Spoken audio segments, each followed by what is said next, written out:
Good morning, friends. So it's super early in the morning. सकाळचे 6:30 वाजले आणि मी माझा लिटल चॅम्प आम्ही निघालो आहोत एका ट्रॅकला. So we are going to Karnala Bird Sanctuary for a trek to the fort. This is our office trip.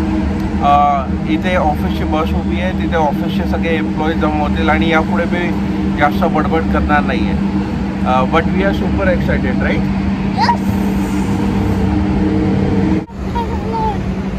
So ही आहे आपल्या ऑफिसची बस आणि ते तिकडे बंच ऑफ रिसोर्सेस आहेत जे आपले टीममेट्स आहेत.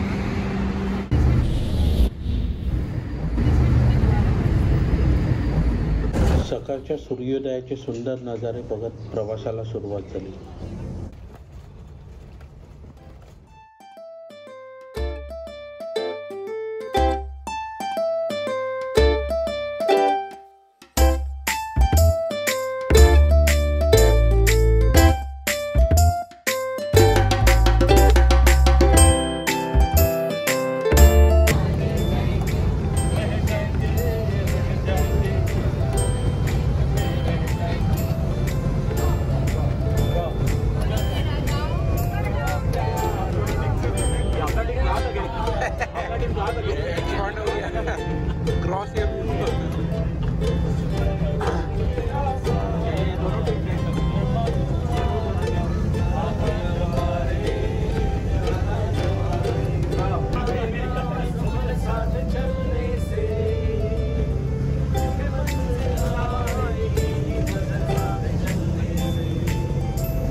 फळांची न्याहारी आणि गाण्यांच्या भेंड्या खेळत खेळत कधी कर्नाळा पोचलो हे समजलेच नाही.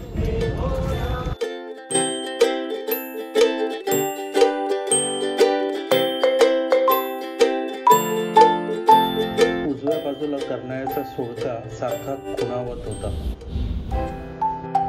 रोज पेन पनवेल हायवेवरून दिसणारा हा सुळका आज जवळून बघायचा योग आला होता.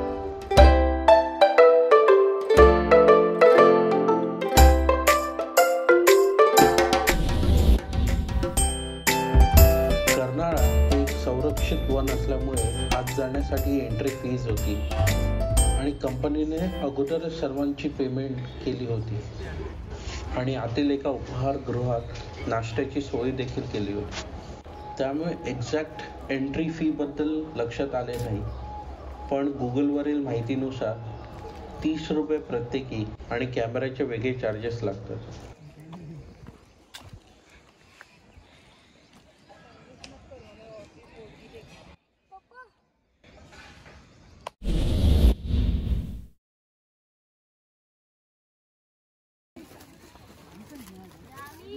नाश्ता झाल्या आम्ही ट्रेकला सुरुवात केली. आमच्या ग्रुपबरोबर काही गाईड सुद्धा होते.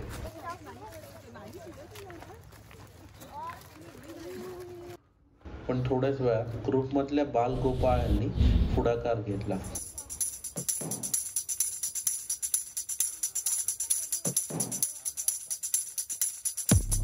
त्यांची उत्सुकता, पुढे काय आहे, आता अजून काय काय बघायला मिळणार, फारच कमाल होते. ट्रेकचा रस्ता जरी वळलेला होता तरी तो खूप ओबडधोबड खडीखडकांनी भरलेला आणि चढणीचा होता.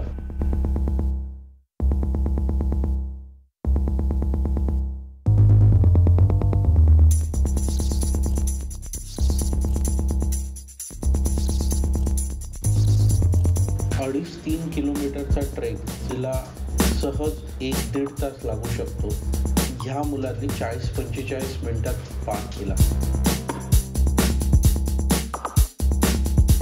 आता गडावरील सुळका खूपच जवळ दिसत होता.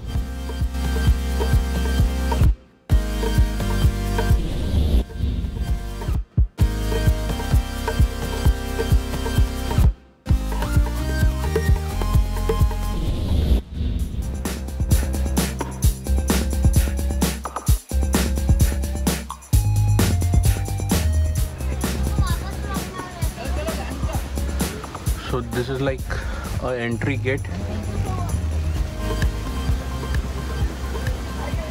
आणि इथे वर किल्ला आहे. काही वेळातच गडाच्या मुख्य सीड्या दिसू लागल्या आणि गडाचे प्रवेशद्वारही दिसू लागले. Finally we are on the top.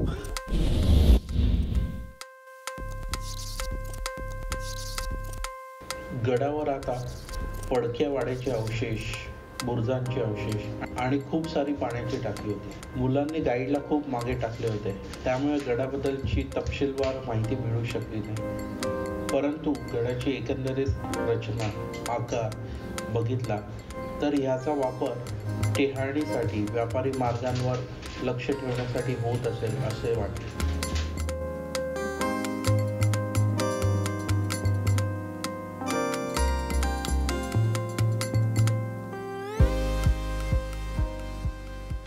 खूप उत्सुकतेने इथवर पोचलेल्या बाळगोपाळ आता खूप थकले होते आणि गडावरील पडके अवशेष बघून खूप नाराज झाले. त्यांच्या म्हणण्यानुसार हे फक्त एक खंडर होते. वाईट वाटले. कधी काळी एक वर्चस्व, आपली एक वेगळी ओळख असलेला हा ऐतिहासिक वास्तू आज फक्त एक खंडर म्हणून अस्तित्वात होता. अलीकडे 22 जानेवारीला संपूर्ण देशात एक अद्भुत सोहळा साजरा झाला. देशाच्या हर एक गल्ली रस्त्यांमध्ये एक जयघोष गाजत होता. आशा करतो की असाच एक जयघोष या गड किल्ल्यांवरही या वास्तूंच्या संवर्धनात आणि सुशोभीकरणातून लवकरच गाजेल. येणाऱ्या पिढ्यांना ज्या महापुरुषाचा इतिहास पुस्तकातून शिकवला जातो तो त्यांना येथील वास्तूंच्या पुनर्रचनेतून आणि माहिती माध्यमातून सोप्या पद्धतीने पोहोचतो. जय शिवराय.